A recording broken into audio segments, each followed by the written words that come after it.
And to discuss the legacy of Hugo Chavez and the current situation in Venezuela, I'm joined by George Ciccariello-Maher. He is the author of We Created Chavez, A People's History of the Venezuelan Revolution.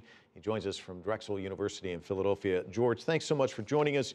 I guess it's safe to say you wrote the book on Chavez, the revolution. So what is his legacy a year after his death?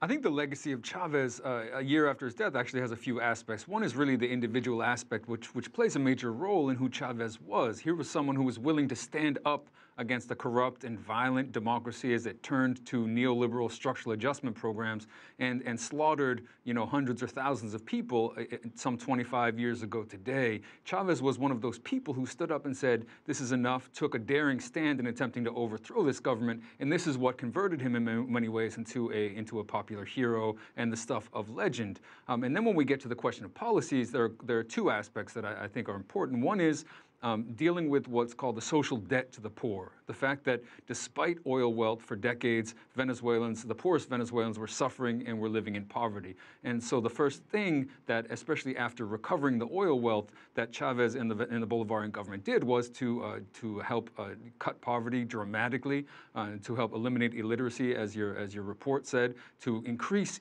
the egalitarian nature of this Venezuelan society from being one of the most unequal in Latin America to being one of the most equal. But then the second aspect is crucial, and it's the aspect of participatory democracy, the idea that the Venezuelan people get to play what is called a protagonistic role in history and in politics through direct democracy, councils, and other participatory venues. In many respects, he was larger than life. Martin Markovitz mentioned that, and I saw a video on YouTube today where you were discussing your book in Philadelphia some months back. And you said in this conversation that Maduro's personality cannot assuage the tensions within his own bloc, like Chavez. So can you talk about the difficulty of having to follow in the footsteps of Chavez? Well, here's, again, someone larger than life, and no one can really step in and fulfill that. And even if an individual had such, capacities, you're stepping to a very different moment in history, right?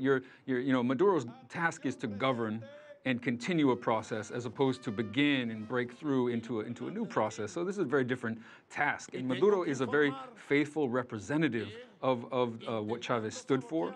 He's someone who is continuing the policies and attempting to drive them forward, but at the same time, he can't do so in the same exact way that Chavez did. And he knows this. He knows that he needs to cultivate different kinds of leadership among different groups of people within Venezuelan society if this process is going to move forward. And above all, he needs to maintain the active role of the popular organizations and the social movements that form the basis and the backbone of this revolution.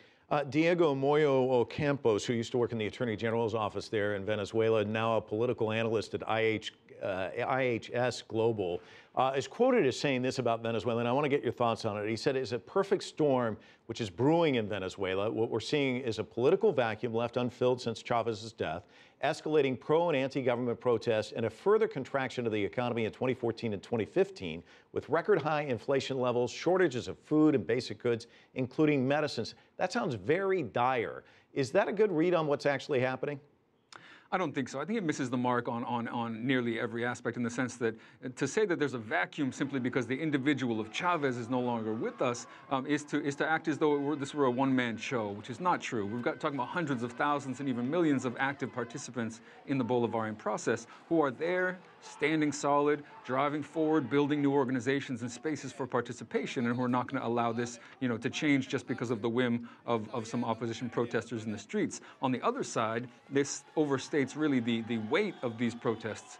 They certainly have a great symbolic weight, especially in the U.S. media, for example, but these are not huge numbers. The protests are not reaching across the line and connecting to the poor, connecting to the Chavista base. And this is really something that's going to doom them to just being another play in this opposition playbook, which is attempted over and over again to remove the Chavistas from power. And if they don't manage to attract the poor, that's simply not going to happen. Well, George, we're going to have to leave it there. George Ciccariello-Maher joining us from Philadelphia. Thanks so much.